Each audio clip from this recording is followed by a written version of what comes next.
Allez, c'est parti pour le meilleur des sports de combat de la semaine. Voilà le programme qui vous attend tout de suite ce soir. Il a réussi son plus gros défi jusque-là. Christian Mbili tient sa ceinture mondiale. Le franco-canadien est devenu champion intérimaire WBC grâce à un KO retentissant. Prochain objectif pour lui, aller chercher la ceinture incontestée à un certain Canelo Alvarez. Il est la superstar actuelle de l'UFC. Ilia Topuria a réussi son pari.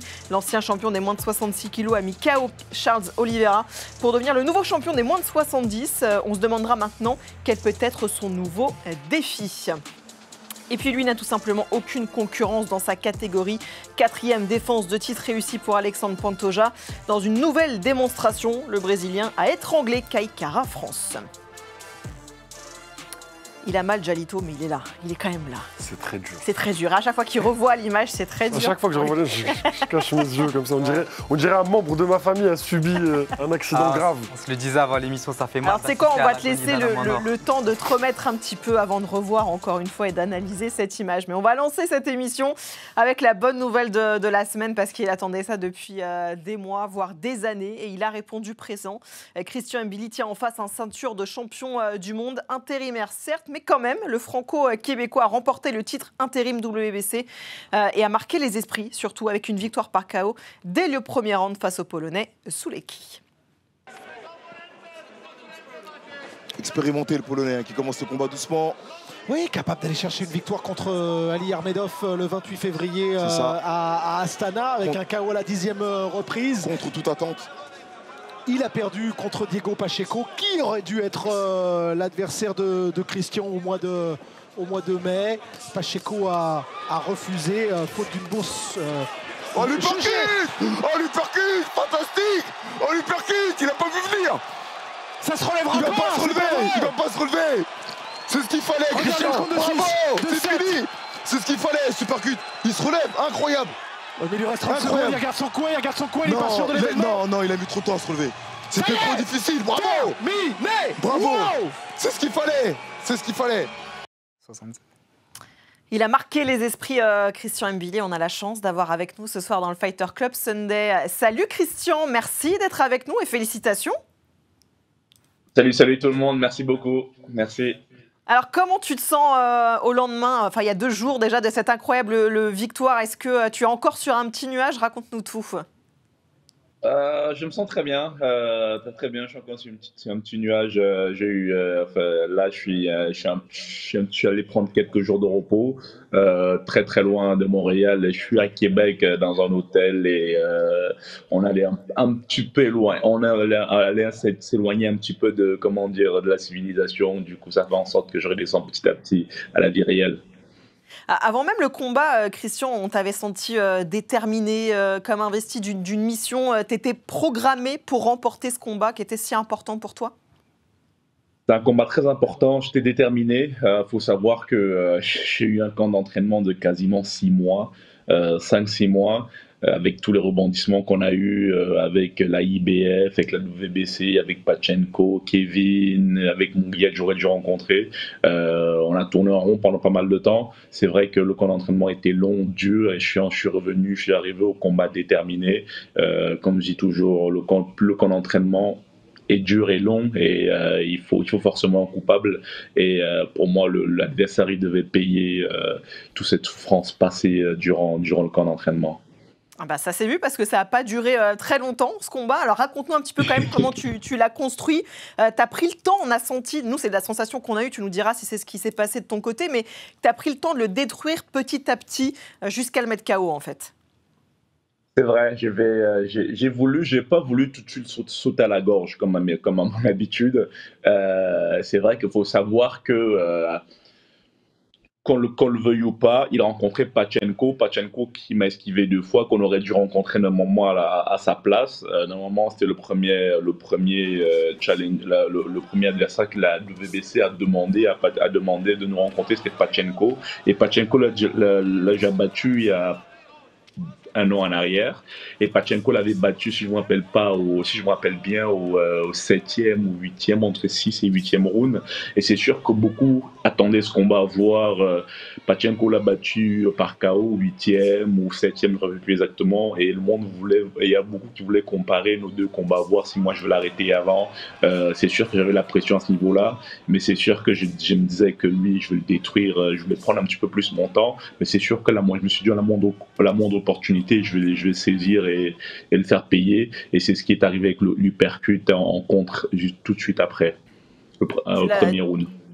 Ouais, et tu l'avais attendu aussi très longtemps, ce moment où la ceinture est venue se poser enfin sur ton épaule. Il y a eu tous les rebondissements dont tu nous as parlé, ça a duré, finalement tu y es arrivé. Raconte-nous ce que tu ressens justement, qu'est-ce que ça représente ce moment pour toi quand on te pose enfin cette ceinture sur l'épaule? C'est un soulagement, c'est vraiment un soulagement. Il y a vraiment une pression qui redescend. Parce que c'est sûr, quand tu fais la préparation d'un championnat du monde, c'est pas pareil que quand tu fais la préparation d'un combat plus ou moins lambda, parce que tu sais qu'il y a une ceinture derrière, même si je tiens à préciser que c'est une ceinture de champion du monde, mais une ceinture de champion du monde intérimaire, ça ne fait que confirmer ma place de numéro 2 mondial. Malheureusement, Canelo, c'est un peu difficile de l'avoir, mais on va y arriver, mais ça confirme juste ma place de numéro 2. Malheureusement, je suis champion du monde, mais le numéro 1, tout le monde sait que c'est Canelo, mais c'est sûr que ça reste quand même un titre de championnat du monde, et ça fait en sorte qu'il y a une ambiance, que ce soit les conférences de presse avant combat, l'ambiance la semaine du combat, la préparation, c'est pas la même intensité. On a mis plus d'intensité à la préparation, il y avait plus de stress. C'est sûr que mon corps et mes entraîneurs demandaient encore plus que d'habitude, que ce soit au niveau de la concentration, que ce soit au niveau des efforts, au niveau de l'entraînement. C'est sûr qu'il y avait une ambiance différente, il y avait des demandes différentes, mais d'une autre côté, c'est un petit peu plus de pression. Donc ça fait en sorte que lorsque tu as la victoire, enfin tu dis je l'ai fait. Et même si on a tendance à se croire surhumain et se dire qu'on est imbattable, on va détruire tout, il y a quand même un petit côté qui se dit il peut y avoir un accident, je peux peut-être chuter, je peux peut-être vouloir trop faire et finalement me tromper totalement. Et une fois que la victoire est là, on souffle, on se dit ok, c'est bon, c'est fait. Ça y est, on a fait le plus dur. Kabir, tu as peut-être une question pour Christian. Oui, merci. Bravo Christian pour ta performance. On en avait parlé justement avec Alexandre et Dylan sur Jab Life et justement on se disait la potentielle suite à la suite de cette performance. On sait que tu as parlé de Canelo qui va affronter Crawford en septembre. Turquie à l'Alchik qui finance un peu la Riyadh Season et tous les combats qui y sont liés. Parler d'une carte où tu pourrais être en novembre. Est-ce que tu te vois combattre plus tôt au vu de ta performance qui était expéditive? On va voir là-dessus. Je pense pas parce que là, on est en train de voir. Faut savoir que beaucoup de personnes se fient uniquement au KO au premier round. Mais il faut savoir que derrière ce KO au premier round, il y a quand même 5-6 mois de camp d'entraînement. Il y a un gros travail derrière. Il y a le corps qui a été poussé à son maximum. Et ça fait en sorte que moi, derrière, j'ai besoin de repos. Si je pars dans un camp d'entraînement d'ici 2-3 semaines, c'est pas sûr que mon corps, c'est là qu'on risque d'avoir une blessure. Parce qu'il faut savoir qu'initialement, je devais combattre normalement en avril. Normalement, je devais combattre début avril avec tout le rebondissement qu'on a eu. On a finalement combattu fin juin. Et normalement, j'ai un meeting, enfin j'ai une réunion avec une petite réunion avec mon équipe mardi pour voir comment ça va se passer. Mais pour le moment, ça a l'air qu'on aimerait combattre un peu plus tard parce que moi, évidemment, j'ai envie de faire partie de la sous-carte à Canelo et passer directement des messages directement à Canelo, dire qu'écoute, le chaos que je viens de mettre, c'est pour toi. Mais faut faire les choses étape par étape. Si je brûle les étapes maintenant, c'est pas le moment d'avoir des grosses blessures, c'est pas le moment de perdre du temps. Ça fait en sorte que pour le moment, mon équipe me demande de me reposer et ensuite on va voir ça plus tard, mais j'aurai plus d'informations mardi. D'accord. Et il y a un nom qui te vient en tête, au-delà de Canelo et de Crawford, qui sont pour l'instant déjà bloqués? On a plein de noms. On a plein de noms actuellement, si tu veux. On en a cité, on a fait une conférence de presse après le combat. On a plein de noms, que ça soit Charlo, que ça soit Berlanga, que ça soit Pachenko. Actuellement, on veut où on est rendu en numéro 2 mondial. Si c'est pas Canelo, on veut des noms populaires.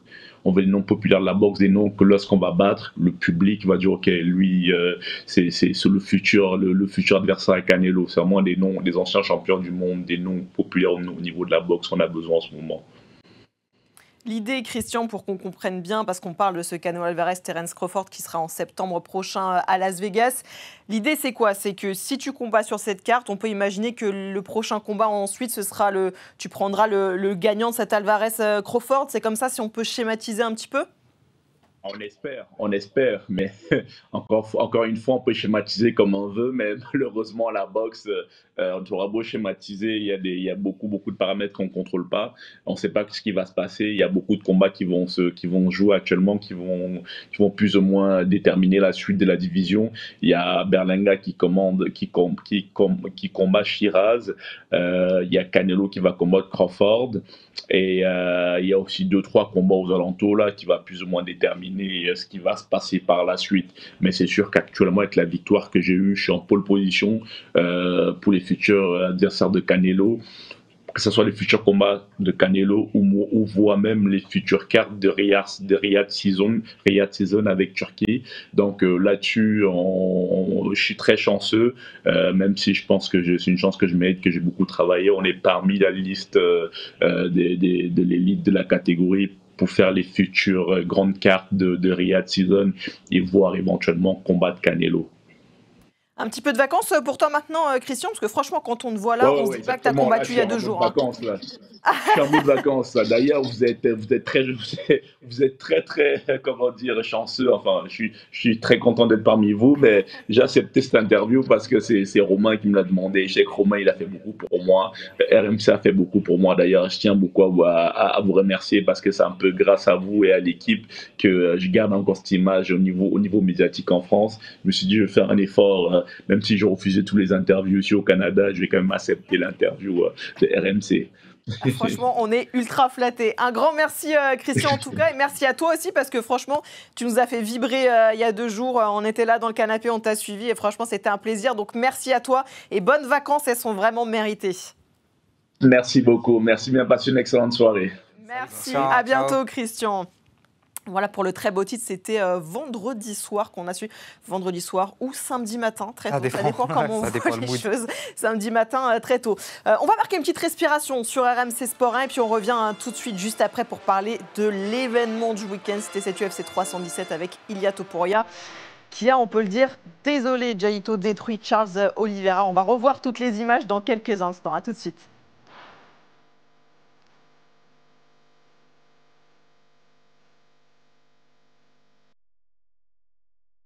Mais nous, on reste ensemble sur Twitch. Vous en avez l'habitude. Je vais vous poser une petite question et vous allez pouvoir gagner jusqu'à 20 € de free bet grâce à notre partenaire Winamax. Le concept est simple. Je vais poser une question et puis vous avez quelques minutes pour répondre. Le premier qui répond dans le chat remporte les 20 €. Attention, voici la question qui n'est pas si simple que ça. J'espère que vous avez peut-être écouté.